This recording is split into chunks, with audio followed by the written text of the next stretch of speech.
yes, it is the good old display of fan service. No, we are not taking a look at certain individuals wearing revealing clothing on an anime. Instead, we are diving into the commentary made from Montreal Canadiens center Nick Suzuki, courtesy of an article posted on the Montreal Gazette from earlier in the week by Stu Cowan. This was from August 21st, 2025, and the article will be linked in the description below. Captain Nick Suzuki, of course, is honestly one of the more underrated names in the Canadiens system right now. Underrated, under-talked about, underappreciated. Okay, maybe that's going a little bit too far. I think Canadiens fans know and love Nick Suzuki. Of course, we know the story of this guy, drafted by Vegas, traded to Montreal for Pacioretty, inevitable captain, and an 89-point superstar, could potentially be a 90-plus point guy this upcoming season. The thing is, I feel like Canadiens fans know and are so familiar with Nick Suzuki so much at this point that it kind of becomes a little bit of an understated thought. You know, everybody's talking about Dobson, everybody's talking about Demidov, everybody's talking about year 2 of Lane Hudson. But what about Nick Suzuki? He just went out there and posted up an 89-point year. He had 30 goals for back-to-back seasons. This guy is just getting better. And I think it's fair to say, at 26 years old, the best is yet to come for Nick Suzuki as the team around him grows and gets better too. This is the best player on the Canadiens, and he's gonna get better. So with all that in mind, let's dive into some of the comments that Suzuki made about the Montreal Canadiens heading into their course for the Stanley Cup. Heading into last season, the goal of the Canadiens management was to be in the mix for a playoff spot. They ended up surpassing that goal, making the playoffs for the first time in 4 years with a 40-31-11 record before losing to the Capitals in 5 games in the first round. Captain Nick Suzuki has set a much higher goal for the Canadiens this season. The expectations are to grow, and we know that, and that's fine with us, Suzuki told RDS during an interview Thursday at the Heroes Golf Tournament to benefit the Otsista Foundation.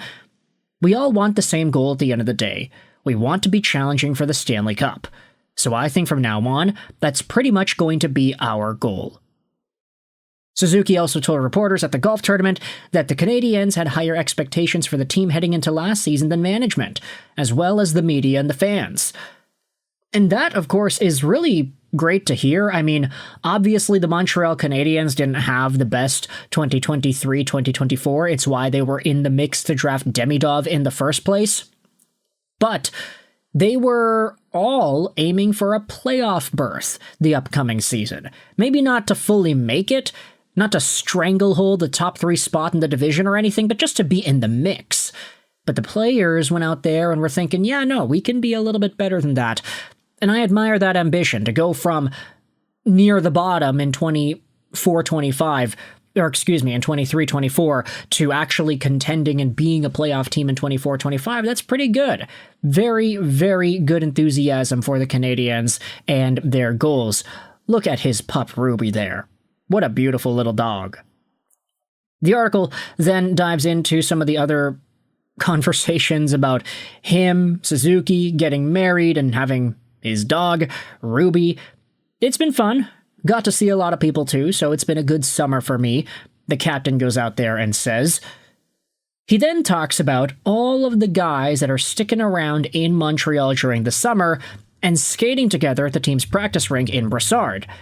This has been a very noteworthy part of the Canadiens' offseason, as every few days there's a new clip about Patrick Laine or Ivan Demidov going out there and doing their thing on this Brossard rink. It's great to have guys training all together through the summer, Suzuki said. There's been a bunch of us that have been able to skate and train. It's not really usually the case. I think guys have benefited a lot from training here. Obviously, we get set up pretty nicely with the gym and the ice sessions and everything in between. It's special to have this many guys stick around, and good to hang out with them in the summer too. Here's a video from Stu Cowan. Laine, Demidov, Reinbacher, Struble, Newhook, Dobesh. Ironically, Nick Suzuki isn't on this list, but still, he is in the mix, of course, wanting to get the scoop on what his players are doing, and being on the ice in Brassard certainly is a great way to be front and center to all that. We're a pretty tight-knit group already, and chemistry is always there, but training through the summer together just kind of adds to that, and I think it'll be pretty good for our start. Yeah, I mean, if the guys are already building up chemistry, they're already familiar and comfortable with the way they move and the way the other guy skates down the wing and the tendencies and all that, then that's pretty good too. Obviously, it doesn't seem like they're scrimmaging every day. It's not like that's the case, but just being out there with each other, there's a good camaraderie there. And I think we've seen in more situations than not that very solid camaraderie can be a very underrated key in building together a winning team. Scrolling down over here, the article dives into Noah Dobson and Zach Bolduc, and what Nick Suzuki says about both of these guys. We've been trading guys away for a long time, and now we're adding guys, really good NHL players, to the team.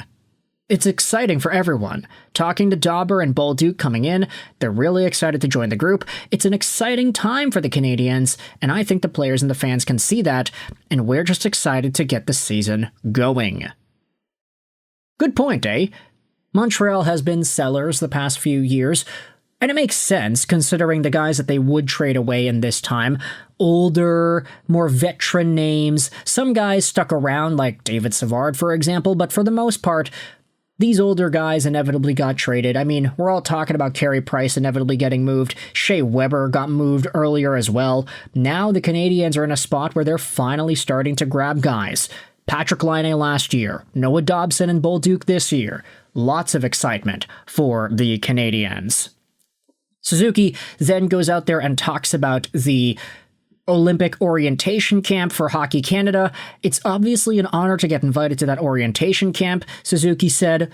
It'll be nice to get around a lot of the players and the coaches and the management staff. Just kind of an opportunity to meet with everyone there. It's obviously a huge goal of mine this season. Since I was a little kid, I wanted to play in the Olympics, so it would be cool if that were to happen. But Suzuki's biggest goal is to inevitably win the Stanley Cup with the Habs. When asked at Thursday's news conference what he's most excited for in the upcoming season, he smiled and said, having Ruby in the post-game wins. Winning more obviously, it's always the most fun part of the season. Now, this is interesting too. I mean, everybody's been talking about Lane Hutson and his absence from Team USA's orientation camp. Nick Suzuki's going to be there for Team Canada. But it's super interesting because Nick Suzuki, I think we've noticed this about Nick the past few years, but he was never really somebody to represent Canada on the international stage outside of the World Juniors a few years ago. This guy never took a summer off to go out there and say, hey, I'm going to join Team Canada. I'm going to play at the Hockey Canada World Championships. And for the longest time, a lot of folks were speculating, because Nick Suzuki hasn't shown up at that tournament, does that kind of make Hockey Canada not like him more? Is that why he wasn't selected for the Four Nations? Now it's like, hey, the guy's coming off of an 89-point year, and he's going over to the Olympic orientation camp. Is he good enough to crack the roster? I'd probably say so, to be honest. I mean, Nick Suzuki's a very talented guy. But we'll see whether or not that inevitably is the case come February. With all this in mind, though, let me know your thoughts in the comment section below. How do you feel about Nick Suzuki's commentary on the Canadiens, the higher expectations that players have for themselves, their expectations heading into the most previous season? What are your thoughts on Dobson and Bolduc, and how do you respond to Nick Suzuki's commentary on Team Canada? Let me know your thoughts in the comment section below. I hope you enjoyed this for the Schaefer 9, and bye.